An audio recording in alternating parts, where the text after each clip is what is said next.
పేదోడి సొంతింటి కల అయితే కలగానే మిగులుతుందా, ఎప్పటికైనా పూర్తవుతుందా అనే పరిస్థితి మాత్రం కనిపిస్తుంది. ప్రధానంగా చూసుకుంటే రాష్ట్ర వ్యాప్తంగా టిట్కో పరిస్థితి మాత్రం అదే విధంగా పరిస్థితి కనిపిస్తుంది. దశాబ్ద కాలంగా అవుతున్న ఇప్పటికి కూడా అభివృద్ధి నోచినటువంటి పరిస్థితి కనిపిస్తుంది. లబ్ధిదారులకు కూడా ఈ యొక్క ప్రాంతాల్లో ఏ ఒక్కరు కూడా లబ్ధిదారులకి హ్యాండ్ ఓవర్ చేయలేని పరిస్థితి కనిపిస్తుంది. గత ప్రభుత్వంలో చూసుకుంటే ఏదో తూతు మంత్రంగా హంగామా చేసి తాళాలు అయితే హ్యాండ్ ఓవర్ చేసామని చెప్తున్న పరిస్థితి కనిపిస్తుంది తప్ప కానీ ఆ గ్రౌండ్ రియాలిటీకి వెళ్ళి చూస్తే అక్కడ మాత్రం లబ్ధిదారులు ఉండే పరిస్థితి మనకు కనిపించట్లేదు. అయితే దీనికి ప్రధాన కారణంగా ఏంటని చూసుకుంటే ఈ యొక్క ప్రాంతంలో సరైన మౌలిక వసతులు లేకపోవడమే మా యొక్క మేమైతే ఈ ప్రాంతాన్ని రాలేకపోతున్నామని చెప్తున్న పరిస్థితి మనకు కనిపిస్తుంది. అదేవిధంగా ఈ యొక్క మౌలిక వసతులు అనేవి ప్రధానంగా చూసుకుంటే వాటర్ కావచ్చు, ఎలక్ట్రానిక్ కావచ్చు, అలాగే డ్రైనేజీ సిస్టమ్ కావచ్చు. అయితే ఇవేవి కూడా కంప్లీట్ అవని పరిస్థితుల వల్ల అయితే మాత్రం ఈరోజు లబ్ధిదారులు అయితే మాత్రం ఏదైతే వాళ్ళకి కేటాయించారో ఆయా ప్లాట్లకైతే మాత్రం రాలేని పరిస్థితి కనిపిస్తుంది. ప్రస్తుతం చూసుకుంటే ఈ లబ్ధిదారులు అయితే మాత్రం లబోదిబోం అంటున్న పరిస్థితి మనకు కనిపిస్తుంది. మరోవైపు బ్యాంకర్ నుంచి ఆ రోజు తీసుకున్న లోన్కి అయితే మాత్రం ఈఎంఐలు కట్టవలసిన పరిస్థితి మాత్రం తప్పట్లేదు. అలాగని మా సొంత ఇంటి కళ అయితే మాత్రం నెరవేరట్లేదు. ఈరోజు ఏం చేయాలో తోచిన పరిస్థితి కనిపిస్తుంది. ప్రభుత్వాలు మారుతున్నాయి, నాయకులు మారుతున్నారు, అధికారులు మారుతున్నారు, కానీ మా జీవితాలు మారటం లేదు. టిట్కో లబ్ధిదారులు అయితే మాత్రం లబోదిబోం అంటున్న పరిస్థితి మనకు కనిపిస్తుందో ఈ టిట్కో ప్రాజెక్ట్ దగ్గర అయితే ఉన్నాం. ఈ టిట్కో ప్రాజెక్ట్ ప్రధానంగా చూసుకుంటే 3 కేటగిరీలు అయితే మాత్రం కట్టడం అయితే జరిగింది. అది ఒకటి A category, B category, C category. A category అయితే మాత్రం సింగిల్ బెడ్రూమ్ ఉంటుంది, అలాగే బి కేటగిరీ కూడా సింగిల్ బెడ్రూమ్ ఉంటుంది, కానీ కొంచెం పెద్దగా ఉంటుంది. అలాగే సి కేటగిరీ అనేది డబుల్ బెడ్రూమ్ ఉంటుంది, ఈ డబుల్ బెడ్రూమ్లో కూడా కొంచెం పెద్దగా ఉంటుంది పరిస్థితి కనిపిస్తుంది.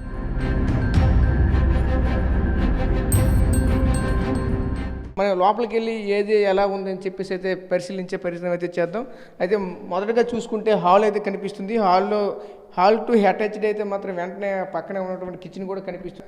అటాచ్డ్ బాత్రూమ్ కూడా కనిపిస్తుంది. ఇటువైపు చూసుకుంటే మాస్టర్ బెడ్రూమ్ కూడా కనిపిస్తుంది. చిల్డ్రన్ బెడ్రూమ్ కూడా అయితే కనిపించిన పరిస్థితి కనిపిస్తుంది. అయితే చిల్డ్రన్ బెడ్రూమ్, మాస్టర్ బెడ్రూమ్తో పాటు అటాచ్డ్ బాత్రూమ్తో ఒక హాలు, కిచెన్ సుమారుగా చూసుకుంటే 460 SFT మాత్రం ఏదైతే ఉందని చెప్తున్న పరిస్థితి మనకు కనిపిస్తుంది.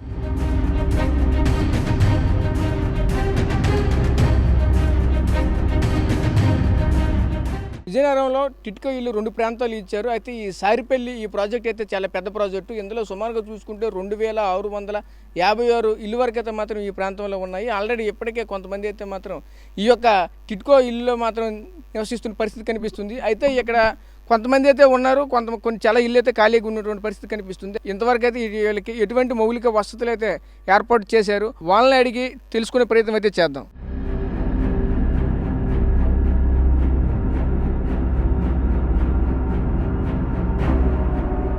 50,000 కట్టాం సార్. 50,000 కట్టించి ఇంచుమించు 8 years అవుతుందండి.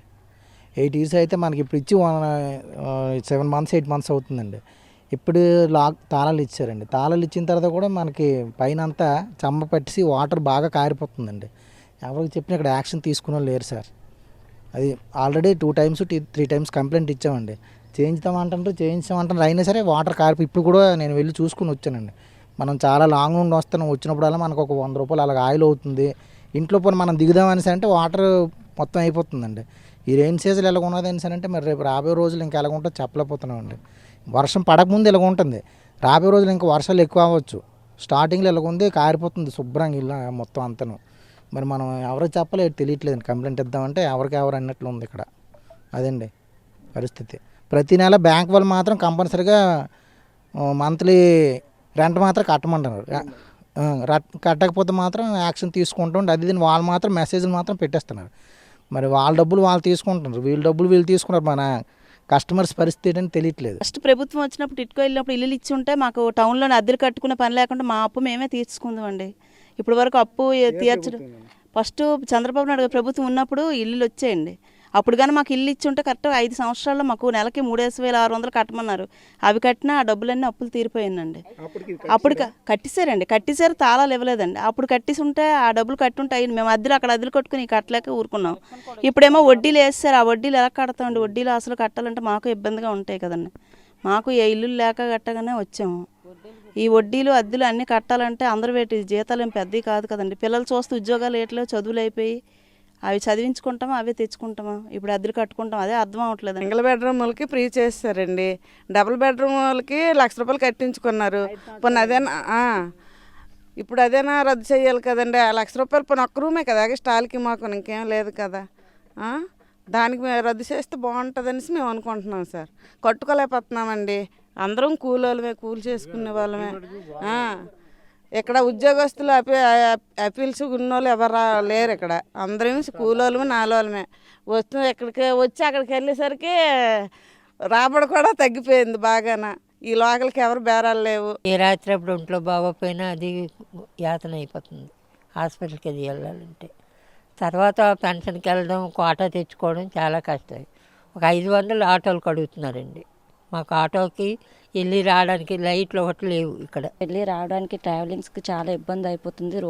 రోడ్లు ఏం బాగోలేదు, లైటింగ్స్ గట్రా ఏం లేదు. ఇక్కడ పాములు, తేళ్ళు చాలా ఉన్నాయి. ఇక్కడ చాలా వాళ్ళకు ముసలి వాళ్ళు ఎక్కువ ఉన్నారు. వాళ్ళు రేషన్కి, పెన్షన్లకి గట్రా వెళ్ళి తెచ్చుకోలేకపోతున్నారు. అక్కడ అద్దెలు వదిలేసి సొంత ఇంట్లోకి వచ్చారు. ఇప్పుడు వీళ్ళకి పెన్షన్ కావాలంటే ఉదయం నైట్ వెళ్ళి ఎక్కడో ఒక దగ్గర ఉండి మార్నింగ్ తెచ్చుకోవాల్సినంత ఇబ్బంది అయిపోతుంది. రేషన్కి కూడా మేము వెళ్ళడానికి చాలా ఇబ్బంది అయిపోతుంది. ఇక్కడ ఒక రేషన్కి ఇంకా పెన్షన్లకి గట్రా చాలా ఇబ్బందిగా ఉంది. హాస్పిటల్ ఇక్కడ ఎక్కువ ముసలి వాళ్ళు గట్రా ఉన్నారు కాబట్టి ఎవరికి ఏ ప్రాబ్లం వచ్చినా ట్యాబ్లెట్లకి గట్రా ఏం లేదు. అలాగే చిన్నపిల్లలు కూడా, చదువుకునే పిల్లలు కూడా చాలా వరకు ఉన్నారు. వాళ్ళు స్కూల్కి వెళ్ళి రావడానికి కూడా ఇబ్బంది అయిపోతుంది. ఒక స్కూలు, ఒక హాస్పిటల్ దగ్గరలో మాకు ఒక కాంప్లెక్స్ కానీ ఏమైనా పెడతారని ఇప్పుడు చంద్రబాబు నాయుడు గారు వచ్చారు కాబట్టి మేము కోరుకుంటున్నాం. తెలుగుదేశం ప్రభుత్వంలోన ఇల్లు లేనోడికి ఇల్లు ఇచ్చారు. అవి క్యాన్సల్ చేయవలసిన అవసరం వీళ్ళకి ఏటి వచ్చింది? ఎవరికి? ఈ వైసీపీ ప్రభుత్వం అందరికి ఇల్లులు ఇచ్చారు. వాళ్ళ ఇల్లులు ఉన్న వాళ్ళకి ఇల్లులు ఇచ్చారు. వాళ్ళు క్యాన్సల్ చేసి ఎవరు ఇక్కడ రావడం లేదు, ఖాళీగా ఏడుస్తున్నాయి. ఎవరు రావడం లేదు అక్కడికి. అక్కడ ఇల్లులు ఉంచుకొని ఎక్కడికి ఎందుకు వస్తారు? ఈ అడవిలోకి సదుపాయం లేదు, కరెంట్ లేదు, ఒక రేషన్ లేదు, ఒక పెన్షన్ ఎవరు వస్తారండి ఇక్కడికి? మాలాంటి అద్దెలు కట్టుకోలేక ఇక్కడికి వస్తున్నాం. పిల్లలు దూరం స్కూల్కి వెళ్తారు. హాస్పిటల్ లాంటిదో లేకపోతే ఏదో చిన్న సెంటర్, పిహెచ్సి సెంటర్ లాంటిదో చిన్నది ఏదైనా ఏర్పాటు చేస్తే మాకు లాంటి వాళ్ళకి కొంచెం దూరం పరిగెట్టలేము మేము. ఈ దగ్గరలో ఏదైనా ఉంటే కొంచెం బేగా మాకు సాధనకి పనికొస్తారు కదా అని మా కోరిక. గతంలో చంద్రబాబు నాయుడు గారు ముఖ్యమంత్రిగా ఉండేటప్పుడు అన్ని రకాల మౌలిక సదుపాయాలతో ఇల్లు నిర్మాణం పూర్తయిందని చెప్పిన తర్వాత మళ్ళీ జగన్మోహన్ రెడ్డి గారు అధికారంలోకి వచ్చాక ఆ టిట్కో గృహాలు ఎవరికి వెంటనే ఇవ్వకుండా కొంత తాత్సారం చేయడం వల్ల అప్పుడు జరిగినటువంటి మంచినీటి కుళాయిలు కానీ, లోపల ఉన్న డ్రైనేజీలు కానీ, బాత్రూమ్ ల్యాబరేటరీస్ కానీ ఆ లోపల ఉన్నట్టు కూడా చాలా వరకు పాడైపోయి మరమ్మతులు జరిగిపోయి. రెండోది ఏంటంటే ఈ సున్నాలు వేసినటువంటి సున్నాలు పొక్కిపోయడం వల్ల వీటికి సున్నాల ఖర్చు, రంగులు వేయడానికి, మళ్ళీ అవన్నీ మరమ్మతులు చేయడానికి రీటెండరింగ్ పేరుతో, అంటే పాత టెండర్లను వదిలి, అంటే పాత కాంట్రాక్టర్లను వదిలేసి మళ్ళీ కొత్త కాంట్రాక్టర్లను ఆహ్వానించి రీటెండరింగ్ పేరుతో 2400 కోట్లు కేటాయిస్తున్నాం ఈ టిట్కో గృహాలకి మరమ్మతులు చేయడం కోసం అని చెప్పి మళ్ళీ ప్రజాధనాన్ని వెచ్చించారు. అది కూడా మరి పూర్తిగా చేశారో లేదో, లోపటైతే మాత్రం చేశారో లేదో తెలియదు కానీ బయట మాత్రం రంగు మార్చారు. పసుపు కలర్ తీసేసి వైసీపీ రంగులు మాత్రం వేసుకోవడానికి ఆ ఖర్చులు పెట్టుకున్నారు అనేది అర్థమైంది. అయితే ఆఖరిలో ఈ తాళాలు లబ్ధిదారులకు ఇచ్చి తాళాలు ఇవ్వటం, ఆ పట్టాల మీద పూర్తిగా వైసీపీ జగన్మోహన్ రెడ్డి గారు ఫోటో వేసుకోవడం ఇవన్నీ చేశారు. కానీ ఇప్పటికీ కూడా చాలామంది ఆ గృహాల్లో లబ్ధిదారులు ఎవరు కూడా దిగలేదు. అక్కడ వెళ్ళి నివాసం ఉండే పరిస్థితి లేదు. ఎందుకంటే అక్కడ మౌలిక సదుపాయాలు లేవు, వీధి లైట్లు లేవు, మంచినీటి సరఫరా లేదు, అక్కడికి సంబంధించి రహదారులు లేవు, డ్రైనేజీ లేదు. అక్కడ ఎవరికైనా అంటే సారిపిల్లి అంటే ఊరికి చివరి ప్రాంతం. ఆ చివరి ప్రాంతం అవటం వల్ల సెక్యూరిటీగా అక్కడ సెక్యూరిటీ ఎవరైనా ఏమైనా జరిగినా కూడా సెక్యూరిటీ లేదు. ప్రథమ చికిత్స కోసం హాస్పిటల్ కూడా అక్కడ లేదు, ఒక పోలీస్ స్టేషన్ కూడా అందుబాటులో లేదు. ఏ విధమైనటువంటి మౌలిక సదుపాయాలు లేకుండా మేము ఇల్లు ఇచ్చేసాం అని వైసీపీ ప్రభుత్వం చెప్తుంది, అంతకుముందు పరిపాలన చేసినటువంటి ప్రభుత్వం చెప్తుంది. ఇప్పటికైనా మేము చెప్తున్నాం, మళ్ళీ టీడీపీ గవర్నమెంట్ అధికారంలోకి వచ్చింది. టీడీపీ హయాంలో నిర్మాణం చేసినటువంటి టిట్కో గృహాలని ఎవరి పేరుతో ముందుగా టీడీపీ హయాంలో ఉన్నాయో అవే మళ్ళీ వాళ్ళకి అప్పగించాలి, లబ్ధిదారులకు అందిస్తారని ఇప్పుడున్న టీడీపీ గవర్నమెంట్ మేము ఆశిస్తున్నాం. స్థానిక ఎమ్మెల్యే గారు కానీ, అలాగే అక్కడ గవర్నమెంట్, అలాగే స్థానిక మంత్రి గారు కానీ, రాష్ట్ర ముఖ్యమంత్రి గారు కూడా దీనిపై ఆలోచన చేసి వెంటనే లబ్ధిదారులకి న్యాయం చేయాలని సిపిఐగా మేము మిమ్మల్ని కోరుతున్నాం.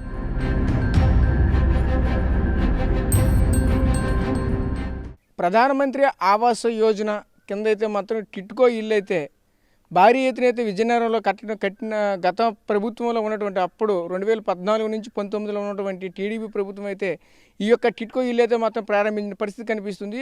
ఆ ప్రభుత్వంలో ఇవ్వకుండా మళ్ళీ 2019 నుంచి 24 వరకు ఉన్నటువంటి వైసీపీ ప్రభుత్వంలో వాళ్ళకైతే తాళాలు ఇచ్చైతే వాళ్ళకి ఇల్లు హ్యాండ్ ఓవర్ చేసే పరిస్థితి మనకు కనిపించింది. ఈరోజు చూసుకుంటే అక్కడక్కడైతే మాత్రం ప్రధానంగా ఇక్కడ సుమారుగా 2656 ఇల్లు అయితే మాత్రం ఈ యొక్క ప్రాంతంలో అయితే మాత్రం ఉన్నాయి. అయితే ఈ ప్రాంతానికి సంబంధించిన సుమారుగా చూసుకుంటే ఒక 100 కుటుంబాల వరకు మాత్రమే ఈ ప్రాంతంలో నివసిస్తున్న పరిస్థితి మనకు కనిపిస్తుంది. అయితే ఇక్కడ ప్రధానంగా వీళ్ళు చెప్తున్నటువంటి వాళ్ళ సమస్యలు ఏంటంటే మౌలిక సదుపాయాలు లేవు. దీనికి ప్రధానంగా ఈ చుట్టూ కొండలు, చుట్టూ చెట్లు ఉన్నాయి. ఈ కారణంగా ఎటు నుంచి ఏ ఒక్క క్రూరమృగాలు వస్తాయా, లేదంటే ఎక్కడి నుంచి ఏదో పాములు రావచ్చు, లేదంటే ఒక ఎలుగుబంట్లు రావచ్చు, అడపందులు రావచ్చు, ఏదైనా వచ్చి మా మీద దాడి చేస్తుందా అనే విధంగా అయితే మాత్రం వీళ్ళు భయభ్రాంతులకు గురవుతున్న పరిస్థితి మనకు కనిపిస్తుంది. అదేవిధంగా ప్రధానంగా చూసుకుంటే వీళ్ళు మనకి ఇంకోటి చెప్తున్న పరిస్థితి ఏంటంటే ఆ రోజు ఇచ్చినటువంటి మాటలు అయితే మాత్రం ఈ రోజు లేవు, ఏ ప్రభుత్వం కూడా పట్టించుకోవట్లేదు అని చెప్తున్న పరిస్థితి కనిపిస్తుంది. అయితే వీళ్ళంతా ఒకటే మాటలు చెప్తున్న పరిస్థితి కనిపిస్తుంది. ఇన్ని ప్రభుత్వాలు మారుతున్నాయి, నాయకులు మారుతున్నారు, అధికారులు మారుతున్నారు, మా యొక్క పరిస్థితులు అయితే మాత్రం మారట్లేదని చెప్తున్న పరిస్థితి కనిపిస్తుంది. అదేవిధంగా ఈ యొక్క టిట్కో ఇల్లు వద్ద అయితే మాత్రం ప్రధానంగా వీళ్ళకి కావాల్సినటువంటి సౌకర్యాలు అయితే మాత్రం ఏ ఒక్కటి కూడా పూర్తి చేయకుండా వీళ్ళకి తాళాలు అయితే హ్యాండ్ ఓవర్ చేసిన పరిస్థితి మనకు కనిపించింది. ఈరోజు ప్రధానంగా స్టిల్గా చూసుకుంటే ఈ యొక్క ప్రాంతంకి అయితే మనం కంపల్సరీగా అయితే మాత్రం ప్రహరీ గోడ అయితే ఖచ్చితంగా ఉండవలసిన పరిస్థితి మనకు కనిపిస్తుంది. ఎందుకంటే ఈ యొక్క ప్రాంతంలో కొండ ప్రాంతంలో కడుతున్న పరిస్థితి మనకు కనిపించింది. ఈ కొండ ప్రాంతాలకు సంబంధించినటువంటిది అయితే మాత్రం ఈరోజు ఖచ్చితంగా అయితే వాటికి సంబంధించిన చుట్టూ ప్రహరీ గోడ కట్టి అయితే మాత్రం హ్యాండ్ ఓవర్ చేయవలసిన పరిస్థితి కనిపించింది.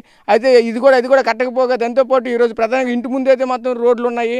అలాగే ఇక్కడ నుంచి కొంచెం ముందుకు వెళ్ళేసరికి మాత్రం అక్కడ వేస్తే ఏమాత్రం కూడా అసలు రోడ్లు ఏవి లేకుండా వర్షం పడితే మాత్రం ఇక్కడికి రావడానికి చాలా ఇబ్బంది అయితే ఎదుర్కోవాల్సిన పరిస్థితి కనిపిస్తుంది. సంబంధించినటువంటి ఏదైతే బ్యాంకులు ఉన్నాయో ఆ బ్యాంకులన్నీ కూడా చాలా ఇబ్బంది వీళ్ళని గురి చేస్తున్నాయని చెప్తున్న పరిస్థితి కనిపిస్తుంది. ఈరోజు డిసిసిబి కావచ్చు, అలాగే అక్కడ ఉన్నటువంటి ఆంధ్ర బ్యాంక్ కావచ్చు, అలాగే స్టేట్ బ్యాంక్ కావచ్చు, కేరళ బ్యాంక్ కావచ్చు, అలాగే ఇక్కడ కర్ణాటక బ్యాంకులు కావచ్చు, ఈ బ్యాంకులన్నీ కూడా వీళ్ళకైతే మాత్రం నోటీసుల మీద నోటీసులు జారీ చేస్తున్న పరిస్థితి మనకు కనిపిస్తుంది. అయితే వీళ్ళు ప్రధానంగా ఒకటే మనం చెప్తున్నారు, మాకైతే ఈ లోన్లతో మేము ఇబ్బంది పడలేకపోతున్నాం, నోటీసుల మీద నోటీసులు అయితే మాకు కంటిన్యూ చెప్తున్న పరిస్థితి మాకు కనిపిస్తుంది. అయితే మాకు లోన్ లేకుండా చేస్తే బాగునే అటువంటి పరిస్థితి కనిపిస్తుంది. ఏదేమైనా సరే ఈ యొక్క ప్రాంతంలో మాకైతే మాత్రం అన్ని రకాల వసతులు అయితే మాత్రం ఏర్పాటు చేసి మాకైతే మాత్రం హ్యాండ్ ఓవర్ చేస్తే మేము సంతోషంగా అయితే ఈ యొక్క ప్రాంతంలో నివసించగలం, లేదంటే మళ్ళీ మేము యథావిధిగా మా యొక్క ప్రాంతాలకైతే మేము వెళ్ళిపోతామని చెప్తున్న పరిస్థితి మాకు కనిపిస్తుంది. కెమెరా పర్సన్ నాయుడుతో రాజేష్, RTV, విజయనగరం నుంచి.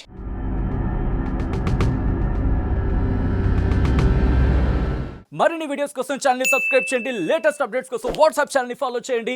అండ్ లింక్ డిస్క్రిప్షన్ లో ఉంది.